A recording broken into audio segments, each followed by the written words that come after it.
कैसे हैं आप लोग? ठीक है। आइए आज हम लोग जानते हैं प्रॉफिट एंड लॉस बनाना, यानी कि नेट प्रॉफिट निकालना, बैलेंस कैसे जानेंगे। जिस प्रकार से कॉमर्स में अकाउंट में हम लोग को पढ़ना पड़ता है फाइनल अकाउंट, और टैली में भी ये सारी चीज़ें काम आती है। तो पहले हम लोग एक वीडियो बनाए थे, जो ट्रेडिंग अकाउंट बनाया था हम लोग की ट्रेडिंग में बनाते व्यापारिक खाता कैसे खोलेंगे। दूसरा में हम लोग बनाएंगे हम लोग की प्रॉफिट एंड लॉस, लाभ और हानि खाता हम लोग कैसे खोलते हैं, कैसे बनाएंगे। ठीक है। तो जिस प्रकार से हमने क्वेश्चन हमने लिखा है 31 मार्च 2017, 31 मार्च 2017 ये मार्च है। मार्च का मंथली जो है लास्ट का डेट है, जो फाइनेंशियल ईयर होता है इसका जो है स्टार्टिंग 1 अप्रैल से होता है। ठीक है। तो ये फाइनेंशियल ईयर से बन रहा है, वो समाप्त होने वाले वर्ष के लिए श्री वरुणा का लाभ एवं हानि खाता बनाना है। वरुणा का लाभ हानि खाता बनाना है, और ये वरुणा का पूरा डिटेल है। क्या है? डिटेल है। अब हमें डिटेल के अनुसार से हम लोग इसमें खाते में कैसे हम लोग एंट्री करेंगे, देखना ये चीज़ है।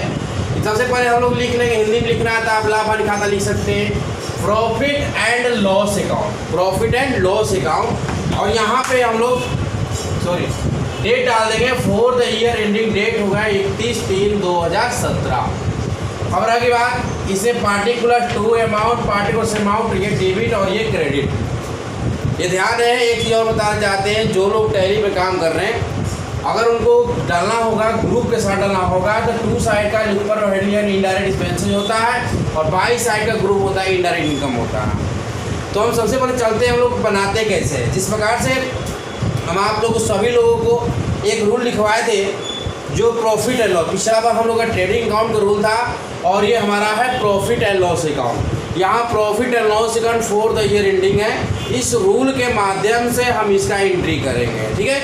तो इसमें है कि सबसे पहले gross loss transfer from trading account और gross profit transfer from trading account, यानी कि हमारे बिजनेस में 2 ही चीज़ होगा, या तो लॉस या तो प्रॉफिट होगा। तो लॉस अगर होता है तो हमने 2 साइड लिखेंगे, और प्रॉफिट होगा तो 22 साइड लिखना, सबसे पहले इसी को लिखना। तो चलते हैं इस रूल के हिसाब से ढूंढते हैं। हमारा जो वरना है, इसे ग्रॉस प्रॉफिट हुआ था 1,60,000 का। इस रूल के हिसाब से देखा जाए तो हमारा ग्रॉस प्रॉफिट जो है 22 साइड लिखा जाता है, यानी कि इनकम है, वरना का इनकम हुआ है। यहाँ लिखेंगे gross profit transfer from TD मतलब ट्रेडिंग अकाउंट 1,60,000 रुपया। ठीक है। अब चलते हैं, सैलरी है, सैलरी वेतन दिया जा रहा है। तो वेतन हमारा मिलता है 2 साइड में, यानी डेबिट है तो डेबिट साइड में लिख देंगे सैलरी, सैलरी लिख देंगे 60,000 रुपया। ठीक है। इसके बाद चलते डिस्काउंट अलाउड, यानी डिस्काउंट दिया, तो देखते हैं हमारा 2 साइड में डिस्काउंट अलाउड यहाँ दिया हुआ है।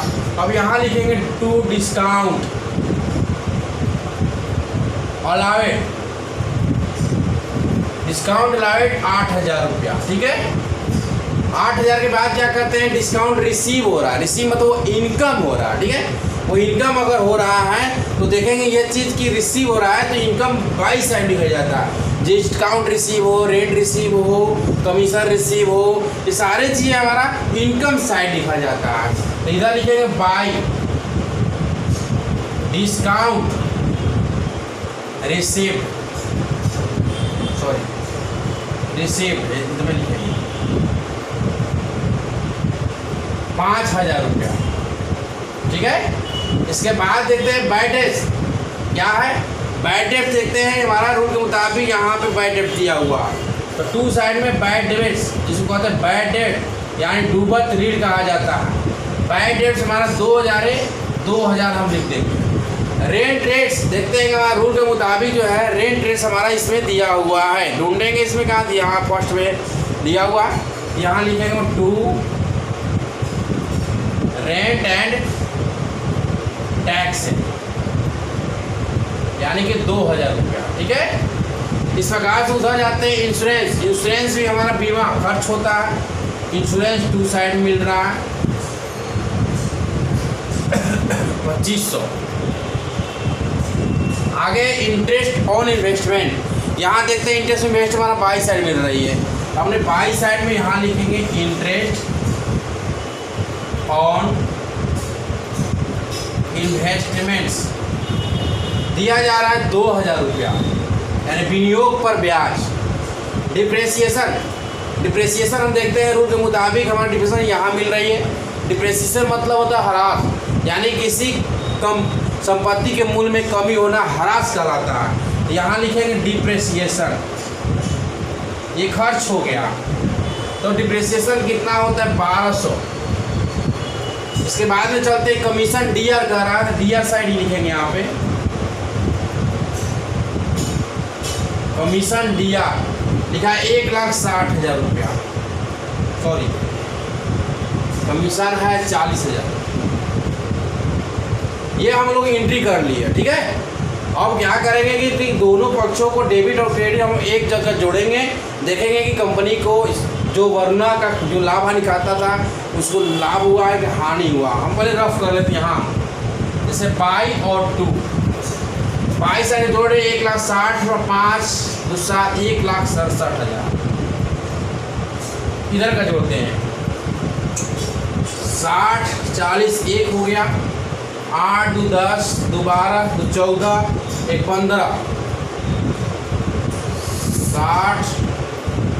60,000 40 1 लाख रुपये हो गए, 1 लाख 8 10,000 10 2 12 12 2 14 1 15 15,000, यानी कि 1,15,700 करीब लगभग होगा। देखते हैं, तो जोड़ते हैं हम लोग फिर से इसको।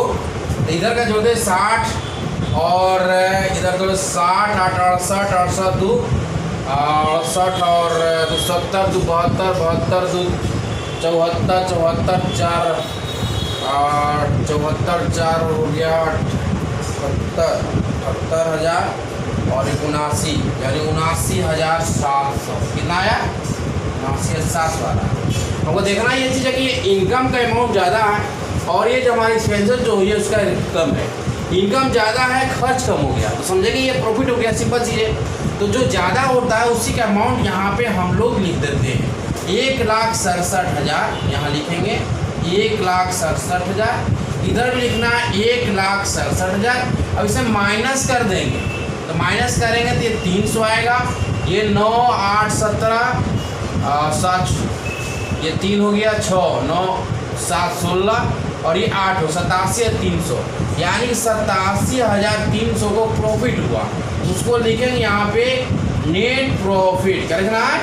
Net profit transfer to capital account. क्या लिखेंगे? Capital account. ये हमारा इसको फायदा हुआ, जिसको कहते हैं यहाँ हमारा जो कंपनी इसका पूरा शुद्ध लाभ निकल गया, ठीक है। तो इस प्रकार से हम लोग लाभ और हानि का खाता इस रूल के मुताबिक हम लोग याद रखना है, लिखना है।